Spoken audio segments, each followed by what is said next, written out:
Hi class, and welcome back to section 2 of the Renaissance and Reformation.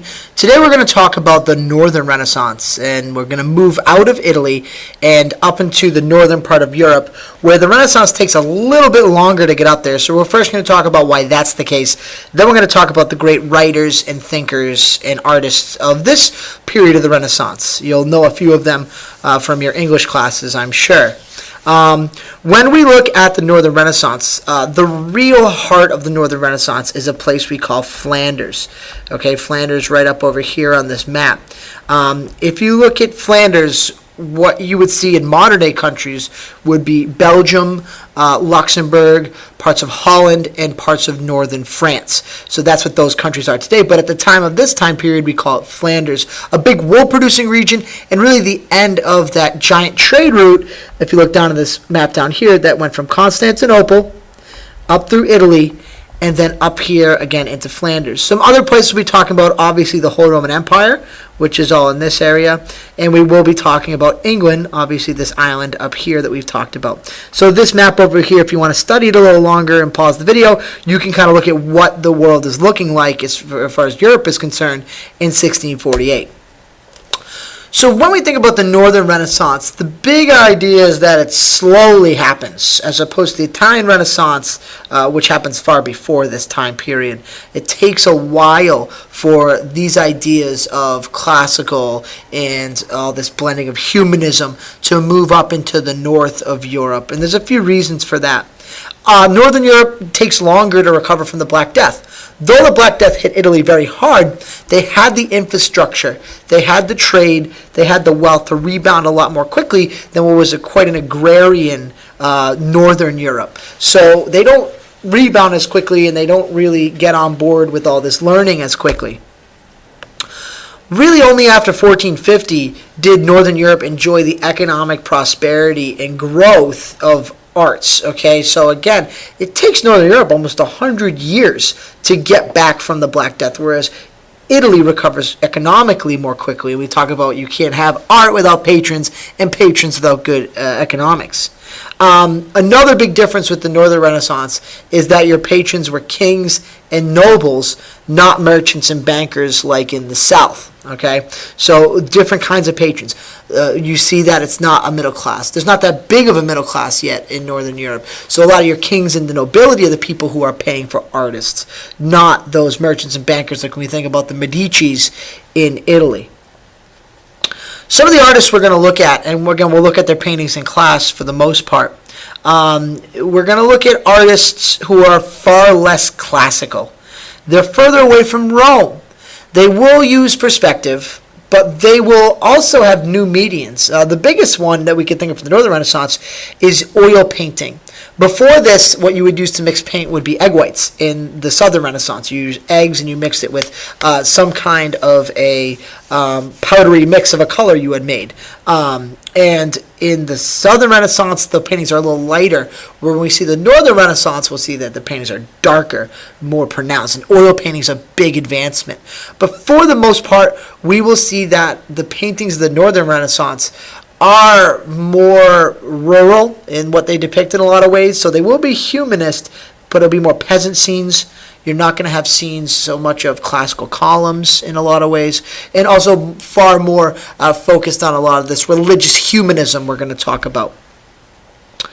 As I already showed you, Flanders is the first Northern European area to embrace the Renaissance, being the end of that great trade route all the way from Constantinople. So it's the first place that has the economic prosperity to start to see art move out of the Gothic Middle Ages style. One of your great Renaissance artists is actually from the Holy Roman Empire. His name is Albrecht Dürer. He is known as the German Leonardo. He's the guy who really influences a lot of other people. He studies in Italy. That's where he kind of brings Renaissance ideas back and starts to use them. He's known for his engraving technique, which we'll look at in class, which allows for a lot of pictures to be made. And he's also known for his self-portraits.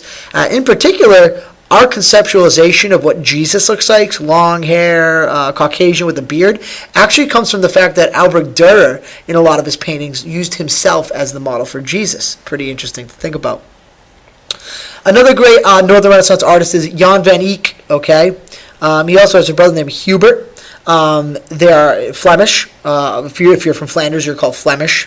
Great word there. They are credited with inventing oil paints. And they're also known for their realistic and detailed work. If you look at a Van Eyck painting, which we will in class, you'll see very detailed, very realistic, humanist. Okay, Peter Bruegel, also a Flemish painter. I really like Peter Bruegel because he gives, as a historian, he gives us a good view into peasants. Nobody really talks about the peasants. They're kind of marginalized throughout the Dark Age. We don't know much about them. And here he actually goes and lives with them and paints scenes of their daily life to give people a view of what these people are like. And they're a majority of Europe's population. And so we see that they are, his paintings, not religious or classical, very humanist. Okay, and lastly, Peter Paul Rubens. He's also Flemish. He kind of blends the realism of Bruegel and classical themes. Huge canvases, big paintings, and we'll talk a little bit about how he draws what he would think of as the perfect Renaissance woman, and where we get our term Rubenesque from. So those are some of the great artists of the Northern Renaissance. I'm hoping you're all awake still. I'm talking to you, Colin. I hope you're awake, man. Here we see Albrecht Dürer. Again, you can see the similarities to Jesus, the Jesus we think of. Okay, up here is Jan van Eyck. Here, Peter Bruegel, who you can see kind of even dresses like a peasant. And here we see Peter Paul Rubens. Another really big philosophical change we see is as humanism comes to the north. It takes on a whole different feeling because it really gets embraced by a lot of people in the Catholic Church. And that foundation of humanism is really going to, I think, become a real catalyst for the Protestant Reformation. Okay?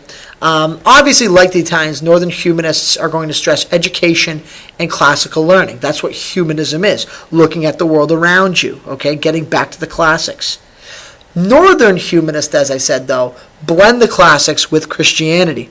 And they start to stress a personal faith, a faith where you should be able to read the Scripture. Again, we get back to some of the subversive things going on in the High Middle Ages, if you think of John Wycliffe and Jan Hus. But here, it's going to be people in the church who are going to kind of use wit and literature to push ideas and kind of set the scene for the 16th century Protestant Reformation.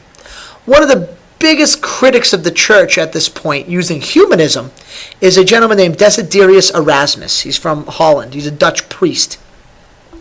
First of all, he writes a new Greek version of the New Testament. He says that Greek was the original version it was written in. Therefore, Latin being the second language it was written in, he tries to go back to Greek.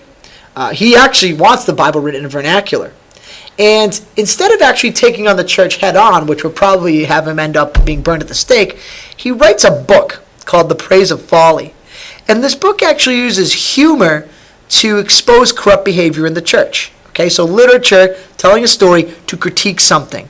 Okay, and it's our first use of this idea of humor as a way of pointing out corruption or whatnot, dating all the way back to, though, think of it as humanism, the classical playwrights in Greece using the same exact thing. And this book, Praise of Folly, we'll talk about a little bit in class. Our next great writer and northern humanist here is Thomas More. And he's an English scholar, very religious. And he starts to think, though, not focusing so much on the religious, though he is very religious, very Catholic. He starts to think about what is human perfection. And he writes a book we call Utopia, which describes an ideal society where men and women live in harmony. And that's very humanist, but again, it's his idea of, what is ordered society. And he is very Catholic, and he puts a lot of ideas of God as the perfect creator and a lot of ideas of Aquinas and the idea of what is human perfection. We will hear from him again when we talk about the English Reformation. He's very important when it comes to that. So now we'll look at what these two gentlemen look like. Here's Erasmus, okay, and here's Thomas More, best friends with Henry VIII until we're going to see Henry VIII eventually chops his head off because he refuses to leave the Catholic Church. But two great Christian humanists that you should know about. As far as literature in the North really becomes important when we talk about the printing press being developed, which we'll talk about in a little bit. This makes books cheaper. And what will happen is we're going to have writers no longer writing for academic monks and clergy, which would mostly be religious things. Think of Thomas Aquinas. We now have writers who are becoming more educated in the medieval university system who are writing for a middle class that's going to emerge. More and Erasmus write in Latin. The middle class wants to read books. They're getting this newfound education. They want to read. So what we see are more people writing in vernacular. Literature, like the scripture and the art at the time, begin to reflect the humanist ideas, the worldly ideas of the middle class. And some examples of this. Francois Rabelais. He's a French monk, big into satire. We saw it used by Erasmus, but that was more for a higher level of people, the clergy, the educated, to critique the church. He uses satire to speak to the middle class. He's also a doctor, a Greek scholar, a very smart man. But he writes a famous book called Gargantua and Pantagruel. And the whole book is about two giants who roam around going on adventures. But through reading the book, he gives opinions on religion, education, the role of women. So he uses his literature to reflect society. What could be more humanist than that?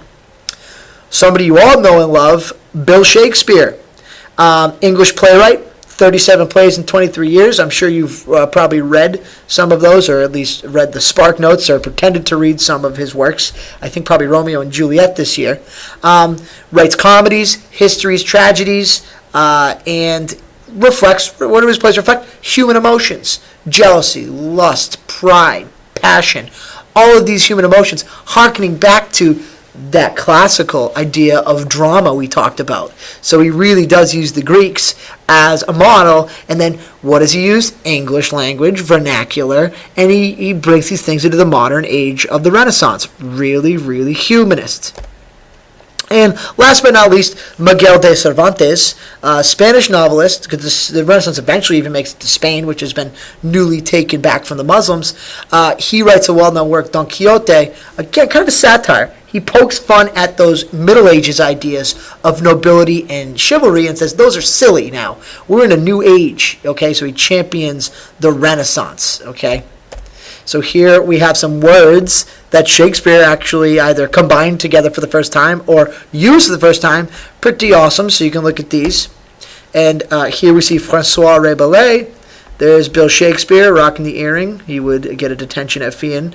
And here we see Miguel de Cervantes. Again, the Spanish, for some reason, like to look ridiculous with these things around their neck. He's a nobleman, so he dresses like that. But all great writers for this new age. None of this could have been possible without the printing press. The printing press is developed in 1455 by Johann Gutenberg in Mainz, Holy Roman Empire, or modern-day Germany. In 1456, we have our first Bible completed. And I will talk about how the printing press works in class. It's a pretty simple idea, but it allows many, many pages to be printed at once instead of a monk copying everything, which takes years. By 1500, there are 250 Gutenberg presses in Europe. Ideas begin to spread rapidly. This is like the internet of its generation. You can now have books for cheap. You can print pamphlets. That's huge. Spread ideas around. The printing revolution brings huge changes to Europe. People learn to read. They begin to have new ideas. They finally have access to scripture with some rudimentary Latin. This will be the catalyst for the religious turmoil of the 1500s. Here we see, rocking his ZZ Top beard, Johann Gutenberg, and here we have a gentleman at the printing press. Next up, we will start to talk about Section 3, the Protestant Reformation, and that will be a large section, so get ready for a couple lectures on that one. I hope you've enjoyed the Northern Renaissance and humanism. We'll be talking about this a little more in class, and I will see you all there. Wake up, everybody. The lecture is over.